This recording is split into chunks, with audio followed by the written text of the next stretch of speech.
c'est un dip à base de yaourt, donc nous on va le faire à base de yaourt végétal, qu'on peut manger en entrée comme ça, toujours dans ces façons de petits tapas, kemia, mezze, etc. Il y a le borani afghan qui s'appelle le borani banjan et qui est fait à base d'aubergines grillées, de sauce épicée, de menthe, et il y a le borani iranien qui s'appelle le borani esfenage qui est à base d'épinards, de yaourt et d'oignons, entre autres sortes. Je vous laisse découvrir la recette. En tout cas, j'espère que ces petites recettes qui nous font voyager vous plaisent. Je suis sûre que sur la chaîne, vous avez pu remarquer que j'adore les recettes issues de différentes cultures, différents horizons. J'ai un petit penchant pour les recettes orientales que je trouve vraiment très colorées, très épicées, pleines de saveurs. Et aujourd'hui, on va rester un petit peu dans la même lignée, dans la même situation géographique que la dernière fois avec la recette du riz moujadara qui était une recette libanaise. J'espère que vous aimez un petit peu les plats du monde, les choses qui nous font voir un petit peu d'autres facettes, d'autres manières de cuisiner. Moi en tout cas j'adore ça. J'adore voyager et j'adore m'inspirer des autres cultures, aussi bien que ça soit pour des raisons spirituelles et d'ouverture du monde, que ce soit juste pour des voyages culinaires. Je pense qu'on a beaucoup de choses à apprendre des autres et à chaque fois qu'on voyage, que ce soit juste au travers d'images et de documentaires ou que ce soit dans le réel, on en apprend beaucoup sur soi-même et sur les autres. Donc j'espère que ça va vous plaire. Vous allez voir, comme toujours, c'est assez simple, il n'y a pas besoin de beaucoup de matériel à part une bonne casserole et une poêle, ni d'ingrédients spécifiques ou un petit peu bizarroïdes qu'on ne pourrait trouver que dans des magasins spéciaux.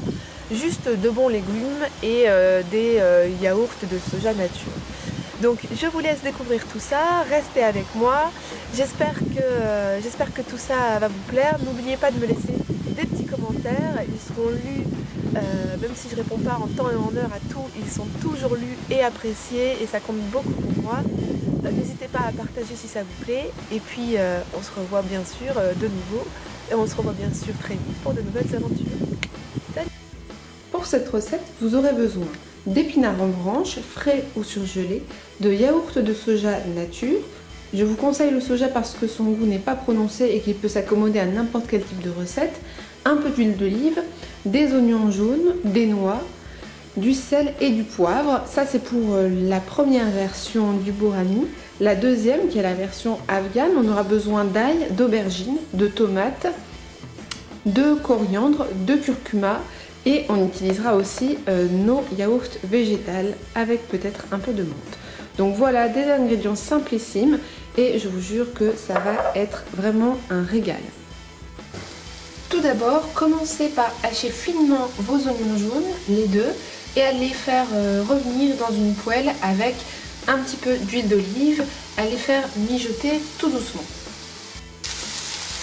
Ajoutez-y ensuite 2 gousses d'ail écrasées que vous allez mélanger à vos oignons tout en continuant de faire revenir ça à feu moyen pour que les oignons blondissent et deviennent parfaitement tendres.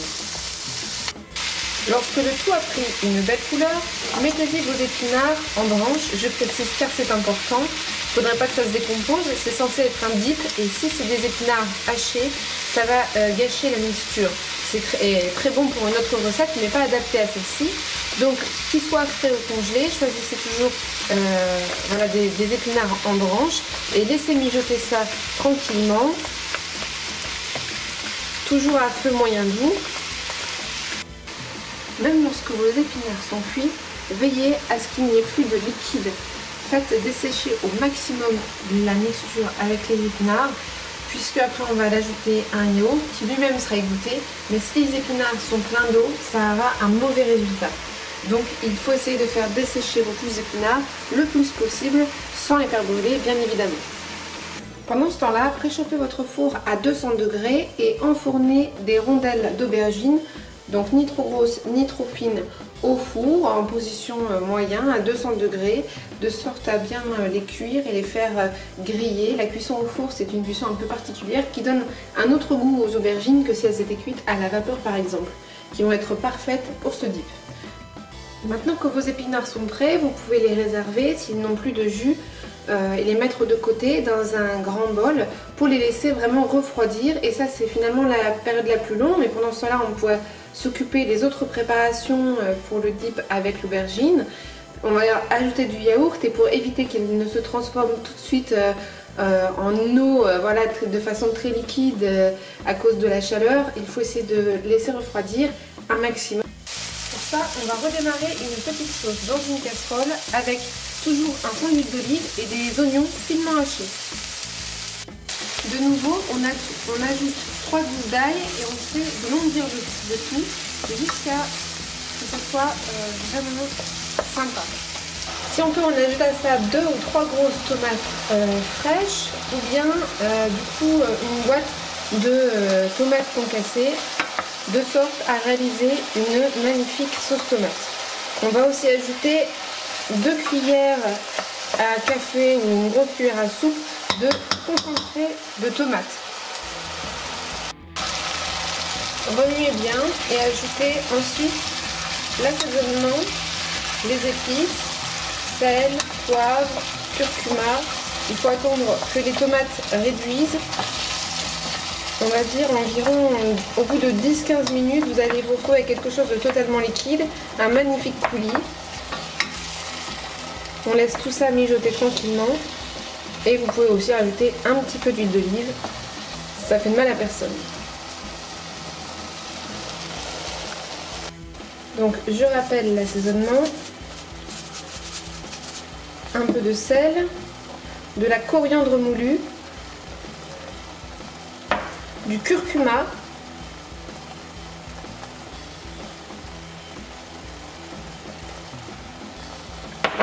et bien sûr un peu de poivre.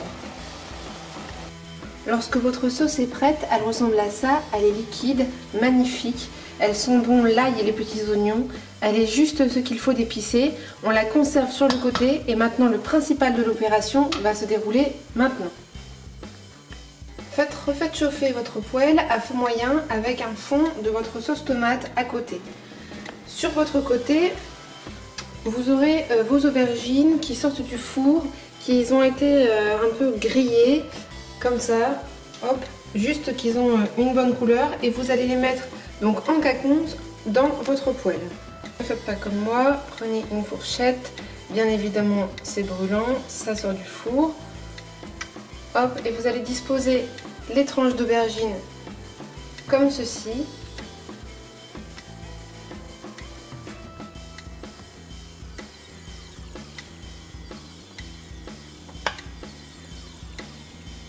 Hop là.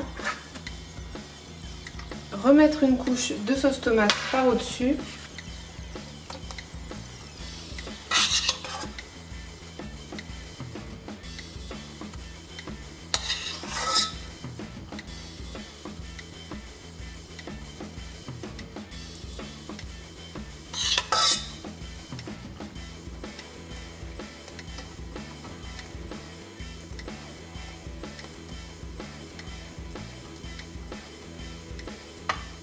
Et recommencer l'opération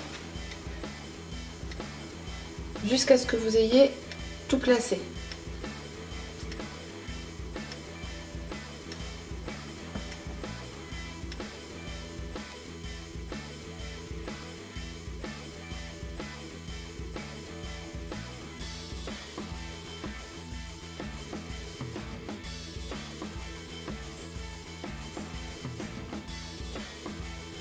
Je précise que mes aubergines sont bio et que si les vôtres ne le sont pas, peut-être est-il préférable de peler la peau pour n'avoir que le blanc de l'aubergine. Il est également possible de les couper dans le sens de la longueur par rapport à la disposition que vous voulez faire avec vos aubergines dans votre plat de présentation. Moi, j'ai opté pour de fines tranches en rondelles. Mais il est tout à fait possible, de toute façon, de le faire dans le sens de la longueur pour faire des grandes tranches. C'est vous qui voyez. La recette, de toute façon, reste la même. Une fois que vous avez tout recouvert, vous allez mettre ça sous couvercle pendant 10-15 minutes, le temps que les aubergines s'imprègnent du parfum des épices et de la sauce tomate. Vous allez voir à la fin, c'est vraiment un délice. Pendant ce temps-là, je n'éteins pas mon four encore, je place juste une poignée de noix sur une plaque et je les mets 5 minutes comme ça sous le grill, juste pour qu'elle ait un tout petit goût de torréfié. Pareil, faites attention, ça va très vite, on veut juste un petit goût grillé, ne les faites pas brûler, c'est assez fragile. Avec une petite épuisette placée au-dessus d'un bol et un torchon propre, je mets mes yaourts de soja dedans et je presse légèrement pour faire sortir donc l'eau qui est dans les yaourts et retenir au maximum de yaourt pour obtenir ainsi une espèce de consistance de yaourt grec. Donc je termine le processus, comme j'ai pas vraiment de plus grande épuisette, je vais les faire un à un. Je veux juste enlever un tout petit peu l'eau qui est dedans pour que ça soit un peu moins liquide et que ça fasse plus voilà, yaourt un peu plus épais, un peu plus yaourt grec, parce que les yaourts végétales sont très liquides. Je vais hop, transvaser à chaque fois dans un bol et puis on se revoit à la fin. Je veux pas non plus que ça devienne très sec, ça prend juste quelques minutes, c'est assez facile. Voilà ce que ça donne lorsque c'est terminé. On a quelque chose de beaucoup plus dense, je ne sais pas si ça se voit à la caméra, plus proche de la crème fraîche épaisse que du yaourt végétal. Je précise pour ceux qui aiment les fromages végétariens, qui voudraient faire des vaches qui rient, des boursin ou utiliser le yaourt végétal comme pour base d'une pâtisserie en remplacement du mascarpone, que cette technique est valable pour tout. En fait, je rappelle la technique, il suffit de placer le yaourt dans un torchon propre et de le squeezer, de le tordre et vous voyez, forcément du coup c'est pas du petit lait, mais l'eau va tomber et la crème va revenir. Moi j'ai voulu faire ça en 5 minutes parce que dans cette recette il faut que ça reste crémeux, mais si vous voulez des résultats encore plus denses et ne récupérer qu'une boule assez compacte, proche du coup du fromage frais ou même de la bûche de chèvre, dans ce cas là laissez carrément toute une nuit après avoir vous-même squeezé et le yaourt va continuer de s'égoutter jusqu'à ce qu'il ne reste vraiment qu'une matière très très dense. Donc pour compléter notre recette, dans nos épinards aux oignons et à l'ail, on va du coup mettre un petit peu de sel, de poivre. On va partager et mettre voilà, environ la moitié de notre yaourt essoré. Donc commencez par mélanger et voyez de quoi ça a l'air. Et ensuite on va ajouter du coup les noix que j'ai sorties du four, que vous avez torréfiées et concassées. Et ce dip, il pourra se manger froid comme ça avec du pain grillé. Quand vous avez parfaitement terminé de mélanger, je vous conseille de le vider directement dans votre plat de présentation. Donc pour moi ça donne ça. Je mets une dernière petite rasade d'huile d'olive juste pour la présentation. Et je viens disposer mes noix. Soit vous pouvez les mélanger directement dedans, soit vous pouvez juste les mettre au-dessus. Ça c'est après vous qui voyez selon ce que vous préférez. Voilà, ça se mange avec des petites noix comme ça. Bon, moi personnellement, je raffole des noix. Vous pouvez mettre un peu moins ou un peu plus. Donc ça, c'est le bourani iranien. Donc au yaourt et aux noix. Donc c'est vraiment excellent.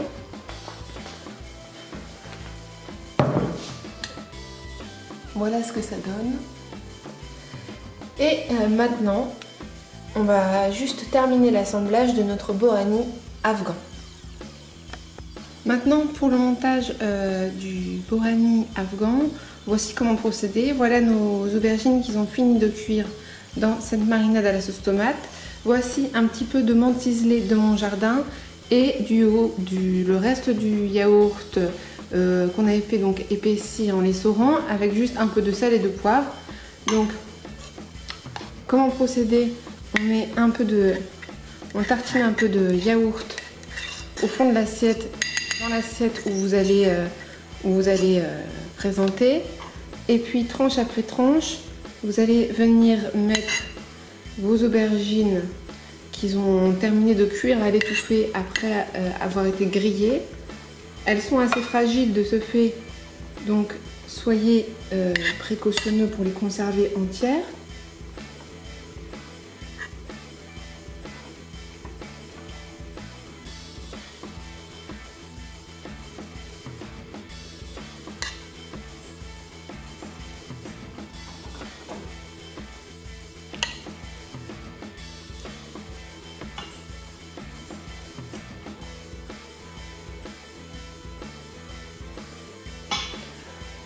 Sur ce mélange, vous allez mettre un peu de yaourt.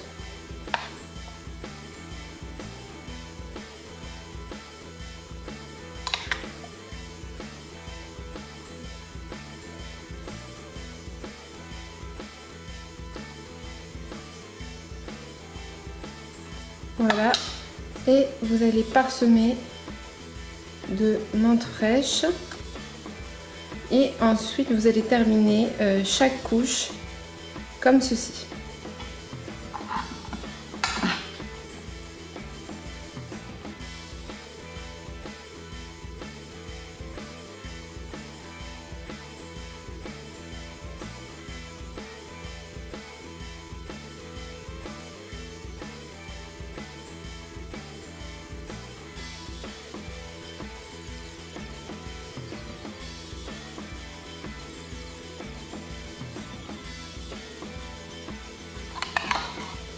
Et voilà donc la dernière couche.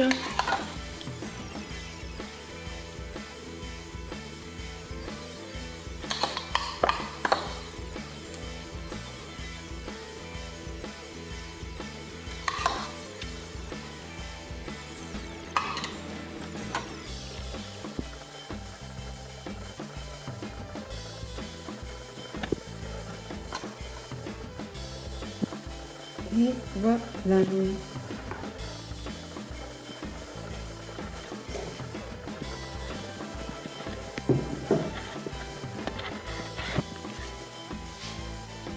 J'espère que du coup ces deux tapas vous auront plu. C'est deux petits plats originaux qui peuvent servir d'entrée très sympathique. Pour des gens qui ne connaissent pas, ça peut un peu surprendre, même si tout le monde connaît les épinards ou les aubergines grillées. C'est une manière encore différente de les présenter. Personnellement, nous, maintenant, on est des amoureux de ce genre de cuisine et de ces recettes. J'espère que vous m'en direz ce que vous en pensez, ce que vous les aurez appréciés, que vous m'écrirez des petits commentaires. Et en attendant, je vous souhaite bon appétit!